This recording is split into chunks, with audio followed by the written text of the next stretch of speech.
They say a full cup can hold no more tea. But what happens when the cup refuses to be emptied?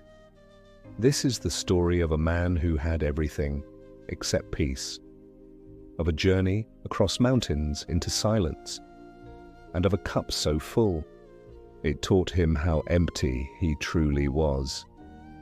Let me take you there. He came from a world of noise. The city pulsed with urgency, meetings, debates, schedules. He was a scholar, a thinker, a seeker of meaning in all the right places. Books lined his shelves, and titles followed his name: philosopher, professor, speaker.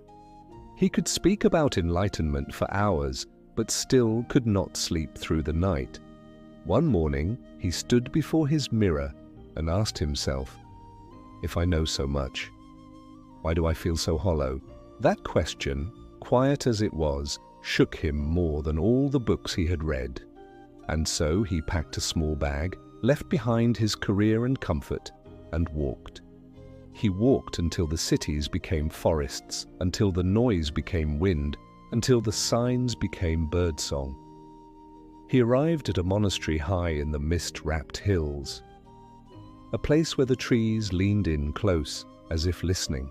The monks welcomed him without words, only gestures, smiles, and silence.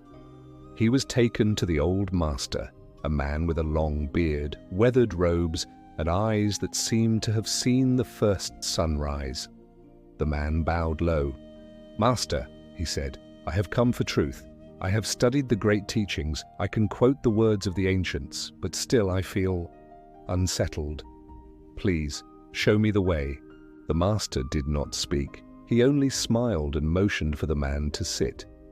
He brewed tea. The silence was not empty. It was full of intention, breath, and the rustling of pine trees outside. Every movement the master made was like a poem in slow motion. The man watched, wondering when the teaching would begin. When the tea was ready, the master poured it into the man's cup. The steam curled up like incense. The tea rose to the brim, then over it. The tea spilled onto the saucer, then onto the floor. The man jerked his hand back. "Master," he said, "the cup is full." The master stopped pouring, looked into his eyes. "Like this cup," he said softly, "you are full of your own ideas, opinions, and conclusions. How can I teach you Zen unless you first empty your cup?" Silence fell like snow. The man opened his mouth to speak, but said nothing. What could he say?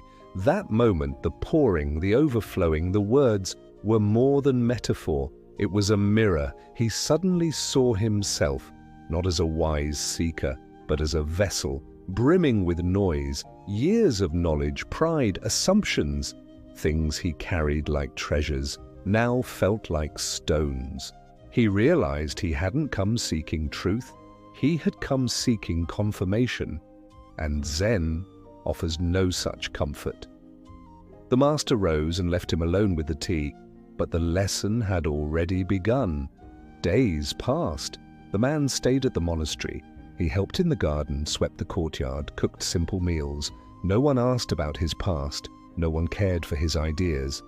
And slowly, he stopped offering them. The silence became less awkward, then peaceful, then luminous. One evening, while scrubbing rice pots, he remembered a quote he once used in lectures: "To know the path, walk the path." He had said it often, but only now did it mean anything. He stayed for weeks. He rose before dawn, meditated with the others, sat under trees doing nothing. He stopped trying to understand Zen. He simply observed it. A bird landing, a leaf falling, his own breath. One morning, the master returned to him with another cup of tea. No lesson, no words, just the cup. This time, the man did not speak. He bowed, accepted the tea, drank it slowly.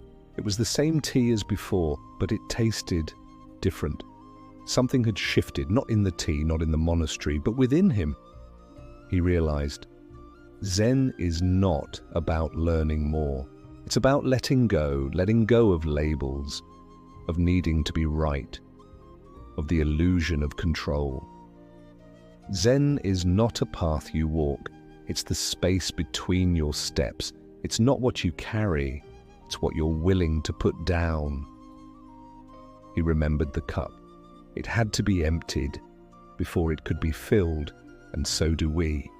And now, dear listener, I ask you, what fills your cup? Is it pride, past beliefs, the constant need to be certain? Have you ever considered that wisdom might not come from adding more, but from removing what blocks your view? What if peace is not found in answers, but in silence?